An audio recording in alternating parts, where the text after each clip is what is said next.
You know how there's always that one friend in the group who's usually a pretty normal person. They seem like they're in their right mind. But when the topic of ghosts are brought up, they just absolutely lose their mind. A seemingly sane person can immediately snap and just become the most delusional, irrational, crazy person. A normal conversation can go from, yeah, work was pretty busy last week, same here, I'm just glad my vacation starts this Friday, to, yeah, the Hat Man opens all my kitchen cabinets every night. Corey, that's you. You're that friend in the group, and I'm not letting you get away with this narrative that you're not that guy. Ghost beam! Huh? Dude, that wasn't even a beam. This is more like a portal. Ghosts are a concept that I've been aware of for as far back as I can remember. I honestly can't say that I remember learning what a ghost is. I've always just been like, yep, ghost. I thought it was kind of weird that I don't remember when I learned what ghosts were. But I think that just goes to show just how heavily the concept is ingrained in humans across all cultures. But how far back does that go? Who was the first dude to be like, huh, this room is not passing the vibe check?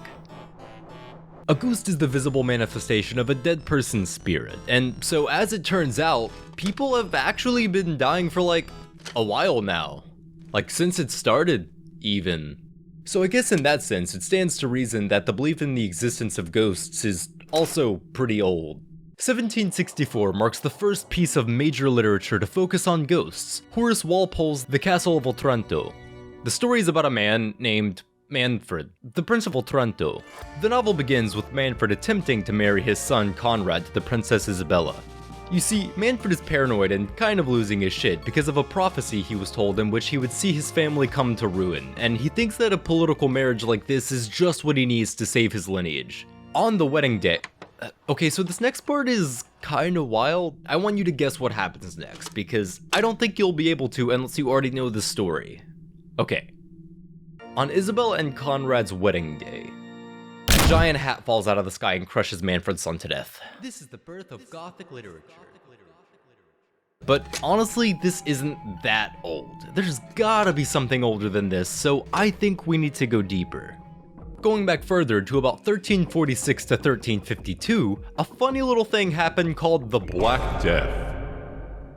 Yeah, a lot of people died. This is where the concept of the Grim Reaper comes from, and Jesus Christ goes here at 0 AD and is maybe a ghost story. And I mean, if that's not good enough for you, there's another story in the Old Testament where King Saul of Israel goes to the Witch of Endor so she can summon the ghost of the prophet Samuel. There's probably more examples in the Bible too, but that's kind of boring and we definitely have older stuff to look at, so let's just move on. As we go back in time, there's plenty of cool cultural examples of ghosts and ghouls. From the Yurei in Japan, usually seen as a vengeful spirit representing the thoughts or desires of the individual who had died, to Konsumhab and the Ghost, one of Egypt's most famous ghost stories which is mostly lost to time. But we actually have something even older than that, something oldest even.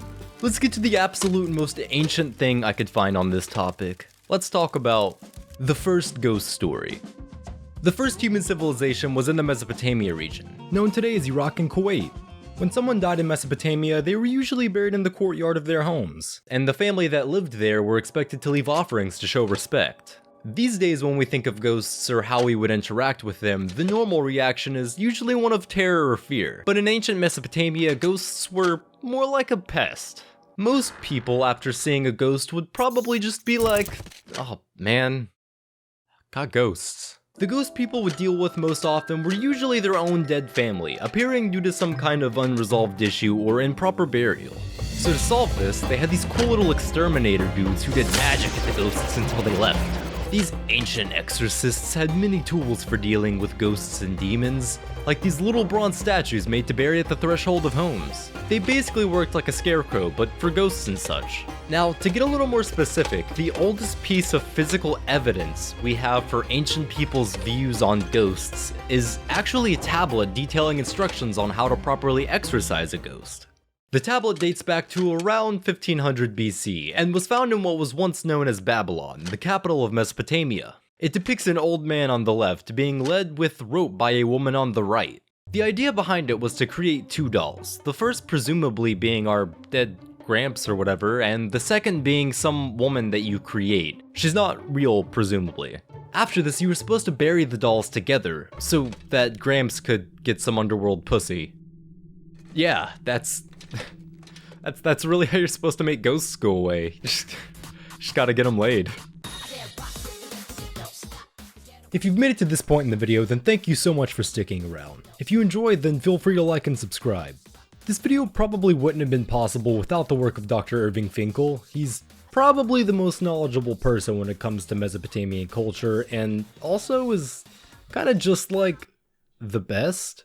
How to get rid of a particularly nasty demon. If you're interested in learning more about what I talked about here in more detail, then definitely go check his stuff out. That's about all I got for this video. I'll see you all in around a month.